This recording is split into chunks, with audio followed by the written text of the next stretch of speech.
comparing before and after the Turkey trip, would you say your opinion or your hope for world peace has changed, improved, or any way, any change? I am more hopeful after having been to Turkey.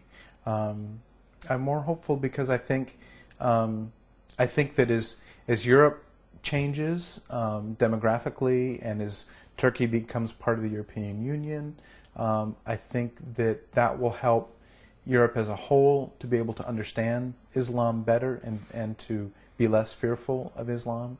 I think as Turkish American partnerships become stronger, I think that will also help for better understanding and break down the stereotypes, not only that Christians have of Islam, but also some of the stereotypes that happen about Christians. I mean, we have representatives in the Christian community who are saying all kinds of crazy things that embarrass us as Christians, and unfortunately that's the stuff that gets picked up in the media and on websites and gets spread around. And so it's nice to be able to talk with ordinary people in their own homes on the other side of the world in a place like Turkey and say, that's not those Christian descriptions of hostility or of exclusivism or of superiority or judgmentalism is not the Christianity that I live out. It's not the Christianity that I come from. It's not part of my tradition.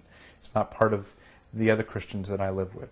And so it may be very sensationalistic. It may be what catches the media attention, but it's not. There are many other Christians who disagree with that and who are uncomfortable with it.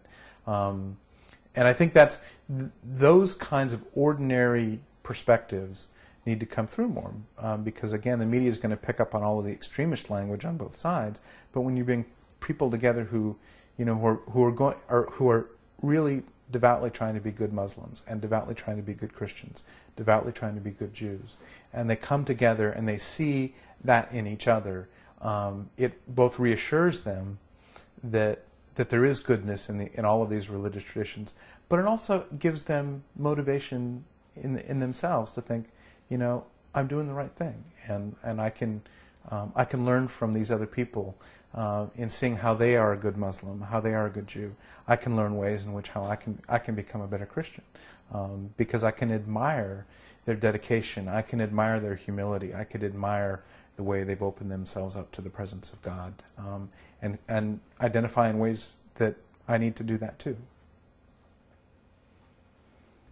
So do you think the trip has sparkled anything in you to do, like any new activities or plans or future things, ideas?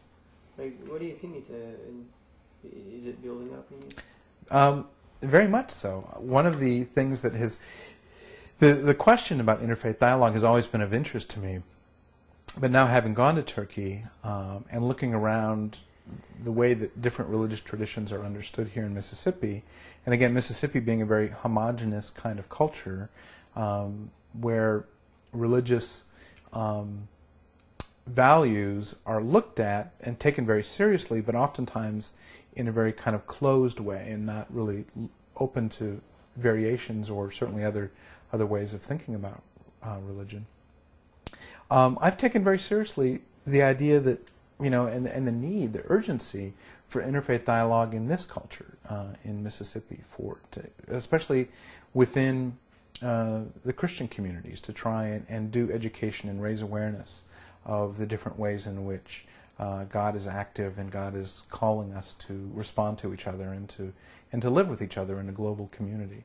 I think there are still people in Mississippi who want to resist the fact that we are a global community. They want to live the way they lived 40 years ago, and they're reticent about the way the world is changing. But that world doesn't exist anymore, and we need to take each other with care. We need to be neighbors to each other, and we need to learn about that. We can't pretend that we're isolated anymore. We don't have the luxury of ignorance that we may have had a generation or two ago. And so I've rededicated in my own teaching and in my own research a renewed interest in trying to educate my students here in Mississippi and my colleagues about the need for greater interfaith dialogue. So, we consider revisiting Turkey, or Sure. small?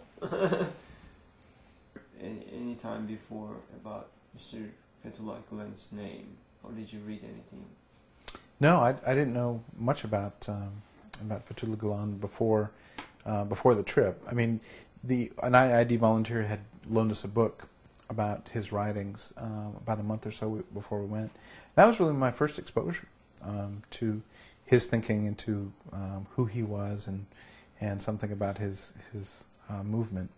And so the trip was a great exposure, a great introduction to learning more, and whetted my appetite for wanting to know more about Gulen. I read several of his books when I came back from Turkey and enjoyed them tremendously. So, of the prejudices or the opposition for intercultural and interfaith dialogue? Well, I think that human beings find they gravitate towards safety centers. They gravitate towards what's familiar to them, and so learning about different cultures, learning about different ways of living, of thinking, of eating, of cooking, all these kinds of things can be overwhelming because it's like it seems so different, and now I have to kind of wrap my head around a whole new way of looking at it. And some people naturally get stimulated by that. They're excited by the opportunity to learn things. Other people, it's too much stimulation. It's too much work, and so they react to it with a kind of, oh, this is bad, and so this happens at a very unconscious level amongst people.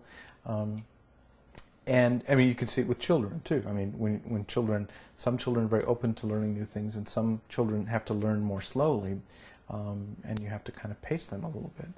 And I think that so it is with us with intercultural dialogue, is that we sometimes have to be patient with those who don't see the need for it or who are threatened by it, to see what might be some of their own kind of psychological frameworks that they're coming from, by which this is uncomfortable, and how can we help them to see the benefits that come from this? Because it is going to be work. It's dialogue and learning is always work, and sometimes people don't want to work.